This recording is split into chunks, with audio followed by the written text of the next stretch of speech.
There's a version of healing that feels like war, like constant self surveillance, correcting every thought, fixing every reaction, being disappointed in yourself for still struggling with something you thought you'd outgrown. If that's how you're feeling, pause here. Because growth without compassion doesn't make you evolved, it makes you exhausted. Welcome back to Uncaged Chaos. This is the space where healing is messy, compassion is given, and nobody is trying to fix you because nothing is actually broken. It's where you get to simply find your way back to who you authentically are because you were never meant to live in a cage. And today we're talking about self-compassion. Not the fluffy kind, but the kind that actually helps you heal and change. So let me ask you a question. If your best friend or even your child was constantly beating themselves up for doing something wrong that they were trying to learn, would you encourage that harsh behavior, belittle them, even shame them? Or would you remind them that they're simply learning and to give themselves just a little bit of compassion? So if you're willing to give them that advice, why is it so hard for you to do the same for yourself? Somewhere along the way, many of us learned, if I'm hard on myself, I'll improve faster.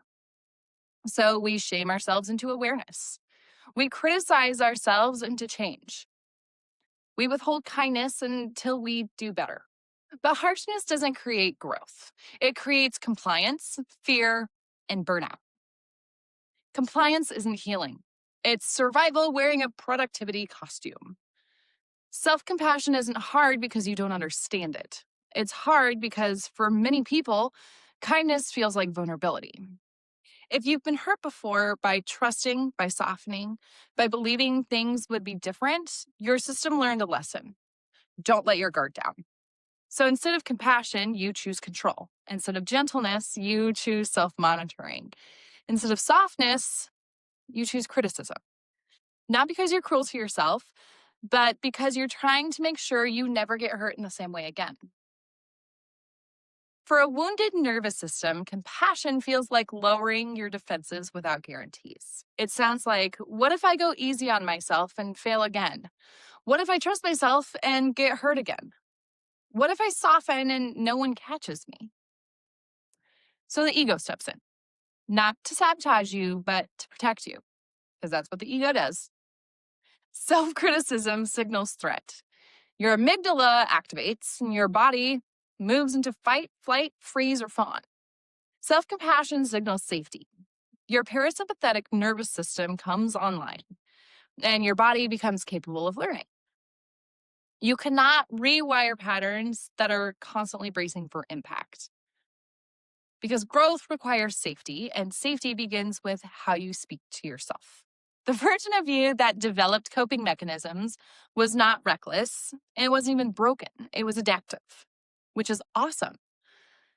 And every survival strategy you carry, people pleasing, shutting down, controlling, over explaining, numbing, hyper independence, those were all created by a nervous system that was trying to prevent pain from happening again with tools it just didn't have. So your mind and your body learned and adapted the best that it could. That part of you wasn't chasing comfort, it was just trying to avoid injury. So when you think, I should have known better, remember this. You couldn't have known what you haven't learned yet. You didn't have the language, you didn't have the safety, and you didn't have the capacity. You had survival. For many people, shame feels safer than compassion. Shame keeps you alert. It keeps you vigilant. It convinces you that if you stay hard on yourself, you'll never be blindsided again. Shame shows up in the should have language, such as, I should be doing this. I should know better. I should be past this already. Compassion feels exposed. It asks you to trust yourself without guarantees. And that is terrifying if you have been hurt before. Healing doesn't mean deleting old parts. It just means updating them. Those patterns once protected you from real pain. They deserve respect, not ridicule. Compassion is how you tell those parts, I'm not asking you to disappear. I'm asking you to let me lead now. No part of you releases control until it trusts that safety exists in the present. The ego's job is protection, not truth and not growth. So when compassion threatens the armor that you've built, the ego responds. Avoidance sounds reasonable. I don't need to deal with this right now. It's not that big of a deal. I already understand why I do this. But underneath is fear. If I look at this, I might feel that old pain again. You snap at someone you care about. Later, there's a quiet moment. Avoidance says, they pushed my buttons. I was exhausted. This is just who I am. They should know better. But compassion says, something in me felt overwhelmed. I reacted from protection, not intention. That doesn't make me bad, but it does need care. Then accountability follows. You repair, you clarify, you choose differently next time. Not from punishment, but from safety. So how do we tell if we're in avoidance or if we're feeling safe? Avoidance protects your identity. Compassion supports your integrity.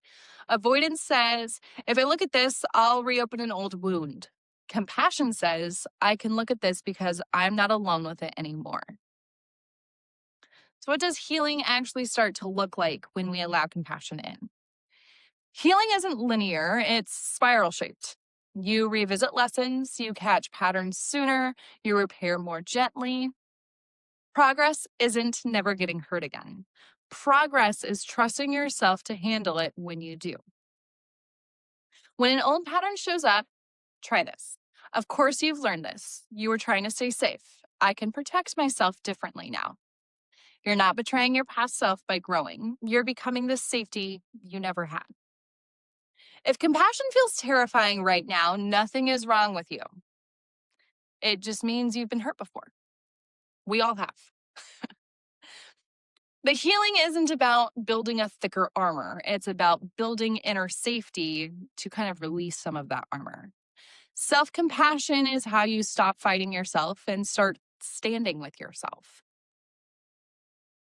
So if you've ever felt too much, too loud, or too damn tired of pretending that you're supposed to have all of this figured out, this space is for you. This is Uncaged Chaos, where we stop punishing ourselves for surviving, where we learn to be gentle without disappearing, because being human isn't the problem. It's the fucking point.